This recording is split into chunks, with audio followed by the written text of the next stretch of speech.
the greatest oarsman of his generation has rowed his final course. We're here to celebrate the long, healthy, and full life of Christopher Bevis Sanford. He was born 101 years ago, in 1918, 8 months before the end of the First World War. His mother evacuated him from London to avoid the Zeppelin air raids, but moved him closer to Tunbridge Wells, which was actually closer to Germany. After World War I ended, the family moved to South Kensington, and Bevis went to Ripton's Prep School, which amusingly is now a home for juvenile delinquents. In the early 1930s, he went to Eton, where he discovered the sport he loves and for which he is so well known, the noble and ancient art of rowing. By the time he left Eton, he was their best oarsman. In 1936, he went up to Trinity Hall at Cambridge University. Trinity Hall is often known simply as the Hall, or irreverently, the Annex. Here he earned degrees in natural sciences, including physics, chemistry, geology, and military history, all good choices for his careers. Later, during this memorial service, Donald Leggett will tell you about Bevis's incredible rowing career.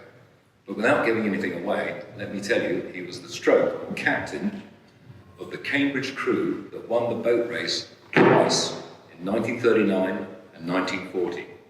The 1941 was during the Second World War, during the Phoney War. The next month, the Germans invaded France. Dad was due to be in the rear guard at Dunkirk if he'd stayed a captain in the 8th Rifles. Thankfully, they took his pips away and sent him off to Tanganyika to be a district commissioner.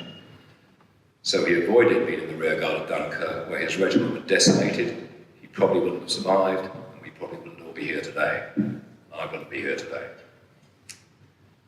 So in 1939, he went off to Tanganyika in Africa as a district commissioner. He married Cynthia. His first wife, Cynthia, came over from India to Tanganyika, where they got married. And then in 1943, he was seconded to the King's African Rifles, and as he put it, had to chase Italians out of Abyssinia, which is now Ethiopia. And whilst he was rather in the rear and doing mopping up, I would emphasize that these Italians were not the cowardly Italians we joke about. These were very crack professional soldiers and very professional enemies. In 1943, he returned to Tanganyika, had a son, his first son, Desmond, who's no longer with us. Desmond passed away a few years ago at about 70, and one of the issues with living as long as Dad lives is you end up sadly burying your children. So in 1943, he comes back to Tanganyika and arranges food imports to avoid a famine after the Kenyan maize crop had failed. He diffused armed insurrections, he exposed the Mau Mau terrorists, and as a district commissioner, he reduced Bill Hartzell, and in the language of the times, motivated the peasants to improve their farming, which brought in crop surpluses and an export trade that created a period of wealth and prosperity for many, many decades. So famine into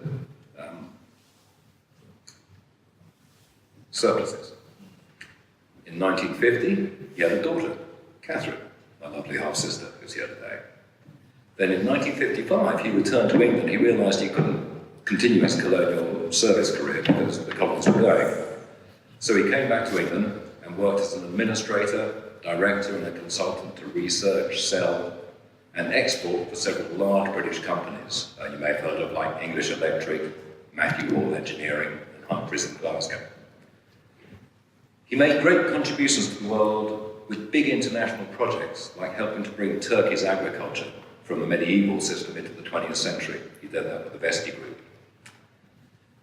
He also, on the leisure side, he served on the committees of the Croquet Association, the Leander Rowing Club, the Herningham Club, and he was a club guy, I think. I get the impression he always wished he was back at school.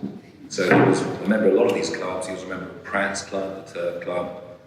He was a club man. He loved his clubs. And so in 1957, when he was back in England, he met my lovely mum, Rosamond, got married, but that didn't last long, but at least I was born. And, I was brought up by my mother, and therefore I only met Bevis in 1975 when I was 18, which was organised by my brother David Burley, which I'll forever be grateful for. So in the 1960s he's living here. He's also been very good. He's teaching people how to play croquet, golf, been a very friendly, useful guy. And in the 1970s, I met him in 75, in the 1970s, Catherine gave him 3 lovely grandchildren, Robert, Olivia, and Douglas, who you're going to be hearing a few words from later.